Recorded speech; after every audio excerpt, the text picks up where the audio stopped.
കുട്ടി കേറുന്നില്ല.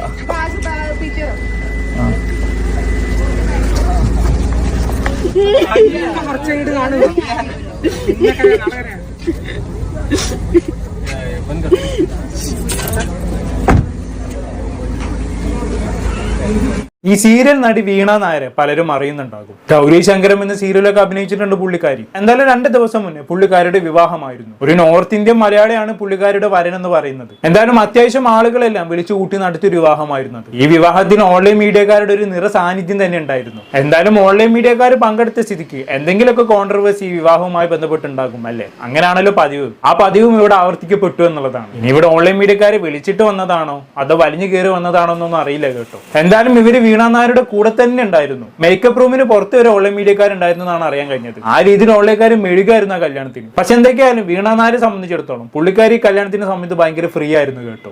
എല്ലാവരോടും കളിച്ച് ചിരിച്ചിട്ടൊക്കെ ആയിരുന്നു പുള്ളിക്കാരി സംസാരിച്ചുകൊണ്ടിരുന്നത്. ഇവൻ പുള്ളിക്കാരി ഷൂട്ട് ചെയ്യാൻ വന്ന ഓൺലൈൻ മീഡിയക്കാരോട് പോലും നല്ല രീതിയിലായിരുന്നു പെരുമാറ്റം. ഇവിടെ വീണ നായർ താലി കെട്ടാൻ പോകുന്നതിന് മുമ്പ് ഒരു ഓൺലൈൻ മീഡിയക്കാരോട് സംസാരിക്കുന്ന വീഡിയോ നിങ്ങൾക്ക് ഞാൻ കാണിച്ചു തരാം.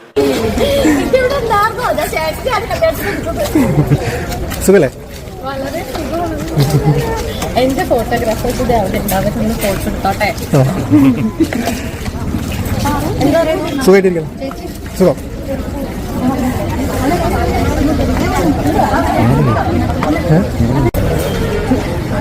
ചേട്ടൻ എപ്പോഴും വരാം?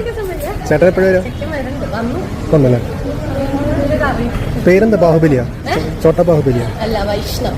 അല്ല, ഇൻസ്റ്റയിലെ പേര് അങ്ങനെ ചുമ്മാ. വേറെ കൂട്ടുകാരികളും വന്നില്ല? ആതിര വന്നില്ലേ? മറ്റേ ഹരിച്ചേട്ടൻ? ഓക്കെ. അച്ഛനെവിടെ? അച്ഛനെ വാട്സപ്പിൽ സംസാരിച്ചിട്ടുള്ള എവിടെ നോക്കണം? പിന്നെ കാണാം.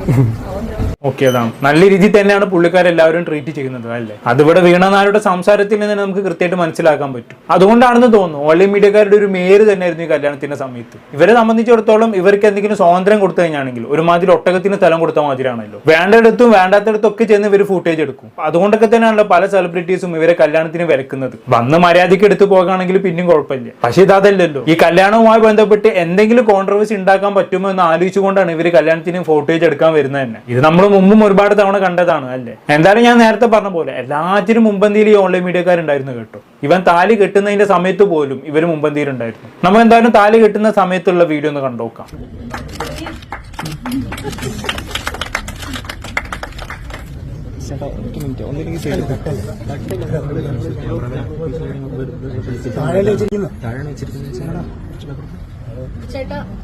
ഹലോ,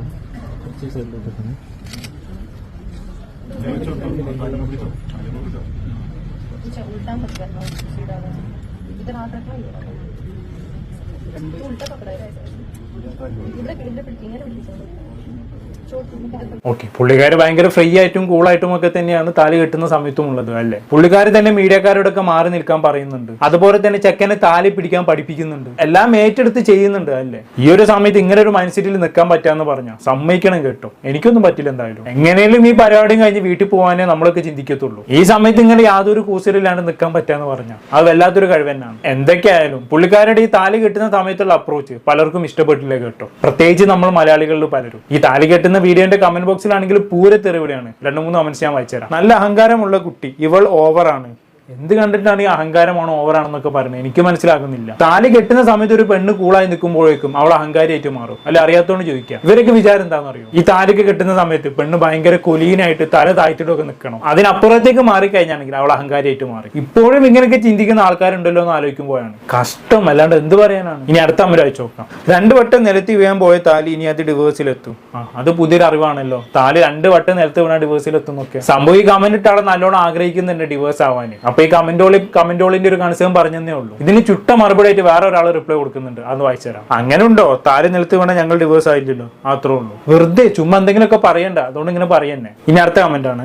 ഇത്തിരി ഓവറാണ്, ഇതൊരു കല്യാണമായിരുന്നു എന്ന് പോലും തോന്നുന്നില്ല. പിന്നെ എന്തായിട്ടാ തോന്നുന്നത്? അടിയന്തരായിട്ടോ? അല്ല, അറിയാത്തോണ്ട് ചോദിക്കാം. അവിടെ ഒരു താലിമാലയും ഒരു ചെക്കനെയും പെണ്ണിനെയും അമ്പലവും ഒക്കെ കണ്ടിട്ട് കല്യാണമായിരുന്നു എന്ന് തോന്നുന്നില്ല എങ്കിൽ എനിക്കിവിടെ പ്രത്യേകിച്ചൊന്നും പറയാനില്ല. എന്തായാലും ഇങ്ങനെ നീളുന്ന കമന്റ് ബോക്സ് കേട്ടോ, ആൾക്കാർ നല്ല രീതിയിൽ കമന്റ് ബോക്സിൽ ഫ്രസ്ട്രേഷൻ പ്രകടിപ്പിക്കുന്നുണ്ട്. ഇനി ഇതെല്ലാം കഴിഞ്ഞ് നമുക്ക് നമ്മുടെ മെയിൻ കണ്ടന്റിലേക്ക് വരാം. അങ്ങനെ താലികെട്ട് കഴിഞ്ഞു, റിസപ്ഷൻ കഴിഞ്ഞു. റിസപ്ഷനിൽ നല്ല രീതിയിലൊക്കെ വീണ നായർ ഡാൻസ് ഒക്കെ കളിച്ചിട്ടുണ്ടായിരുന്നു. ഇതെല്ലാം കഴിഞ്ഞ് വീണ നായർ ചെക്കന്റെ വീട്ടിലേക്ക് പോകാൻ വേണ്ടി കാറിലേക്ക് കയറുന്ന സമയത്ത് നല്ല രീതിയിൽ വീണയ്ക്ക് ടെൻഷൻ ഉണ്ടായിരുന്നു. നമുക്കറിയാലോ ആ സമയത്ത് ഒരു പെണ്ണിനുണ്ടാകുന്ന ടെൻഷൻ എത്രത്തോളം ആയിരിക്കും എന്നുള്ളത്. ഇത്രയും കാലം പോറ്റി വളർത്തിയ മാതാപിതാക്കളെ വിട്ടു പിരിഞ്ഞു പോകല്ലേ, ആരായാലും കരിഞ്ഞു പോകും. അതേപോലെ വീണയും കരിഞ്ഞു എന്നുള്ളതാണ്. പക്ഷെ വീണ കരയുന്ന സമയത്ത് ഏതൊരു ഓൺലൈൻ മീഡിയയിൽ പെട്ടവൻ ഒരു ഒലക്കമ്മല് ചോദ്യം അങ്ങ് ചോദിച്ചു. അത് വീണയെ നല്ല രീതിയിൽ പ്രൊവോക്ക് ചെയ്യുകയും ചെയ്തു. വീണയുടെ ആ മറുപടി ആണെങ്കിലോ വൻ രീതിയിൽ വിവാദമാവുകയും ചെയ്തു. നമുക്ക് എന്തായാലും ആ ചോദ്യവും മറുപടി കണ്ടോ. കുട്ടി കേട്ടുന്നില്ല. ആ മറുപടി എനിക്ക് ഇഷ്ടമായി കേട്ടോ. എല്ലാവരും കല്യാണമൊക്കെ കഴിഞ്ഞ് വീട്ടുകാരെ പിരിഞ്ഞു പോകുന്ന ഒരു പെണ്ണിനോട് ചോദിച്ചു ചോദ്യം നോക്കണം നിങ്ങൾ, കാറ് കയറിട്ട് കരിഞ്ഞു എന്നൊക്കെ. ഇതൊക്കെ ചോദിക്കാൻ ഇവൻ ആരാണ്, ഏത് ഓൺലൈൻ മീഡിയക്കാരാണെന്നൊന്നും അറിയില്ല. അറിയാമായിരുന്നെങ്കിൽ അവർക്കിട്ട് നല്ല ഊക്ക് കൊടുക്കാമായിരുന്നു. ഒരുമാതിരി ഒലക്കമ്മര് ചോദ്യമായി പോയി അല്ലേ. ഓൾറെഡി 100 സങ്കടങ്ങളും മനസ്സിലേറിയാണ് അവർ പോകുന്നത്. അതിന്റെ ഇടയിൽ കൂടെ ഉമ്മാതിരി ചോദ്യം ചോദിക്കാന്ന് പറഞ്ഞാൽ ഈ രീതി തന്നെ മറുപടി കൊടുക്കണം. He deserve it. ഇനി മേലാൽ ആരോടും ഇമാതിരി ചോദ്യം ചോദിക്കാൻ നിൽക്കരുത്. പക്ഷെ ഇങ്ങനെയൊക്കെ ആണെങ്കിൽ കൂടിയും ഇവിടെ ഈ മറുപടി പറഞ്ഞത് കാരണമായിട്ട് വീണക്ക് ഭയങ്കര സൈബർ അറ്റാക്ക് ആയിരുന്നു കേട്ടോ. ഒന്നര കമന്റ്സ് ഞാൻ വായിച്ചുതരാം. ഇയാൾ കരച്ചിൽ മാറ്റിയിരിക്കാൻ വേണ്ടി പറഞ്ഞതാണ്, അഹങ്കാരിയാണ് ഇന്ന് തന്നെ തെളിയിച്ചു. ഭയങ്കരാണ്. ഇങ്ങനെയാണല്ലോ കരച്ചിൽ മാറ്റിയിരിക്കാൻ വേണ്ടി പറയുന്നത്. ആ പറയുന്ന ടോണിൽ തന്നെ മനസ്സിലാക്കാൻ പറ്റും അയാൾ എന്തുദ്ദേശം കൊണ്ടാണ് പറഞ്ഞെന്നുള്ളത്. കൃത്യമായി ഇവിടെ വീണയെ കളിയാക്കാൻ വേണ്ടി തന്നെയാണ് ആൾ അങ്ങനെ ഒരു കാര്യം പറഞ്ഞത്. അതിന് വല്ലാണ്ട് അങ്ങനെ ന്യായീകരിക്കാൻ വരില്ല. ഇത് മാത്രമല്ലേ കേട്ടോ, കമന്റ് ബോക്സിലെ 70% കമന്റ്സും വീണയെ സൈബർ അറ്റാക്ക് ചെയ്തുകൊണ്ടുള്ളതാണ്. കാല് കെട്ടുന്ന സമയത്ത് ഉള്ള പോലെ തന്നെ അഹങ്കാരിയാക്കിയുള്ള കമന്റ്സ് തന്നെയായിരുന്നു ഫുള്ളും. എന്തായാലും ഇമാതിരി മറുപടി കൊടുത്ത ശേഷം വീണ കാറിലേക്ക് കയറുന്നുണ്ട്. അതിനുശേഷവും ഈ മീഡിയക്കാര് വീണയുടെ അണ്ണാക്കിലേക്ക് ക്യാമറയും കുത്തി കയറ്റുന്നുണ്ട്. അന്നേരമുള്ള വീണയുടെ അപ്രോച്ച് നമുക്കൊന്ന് കണ്ടുനോക്കാം.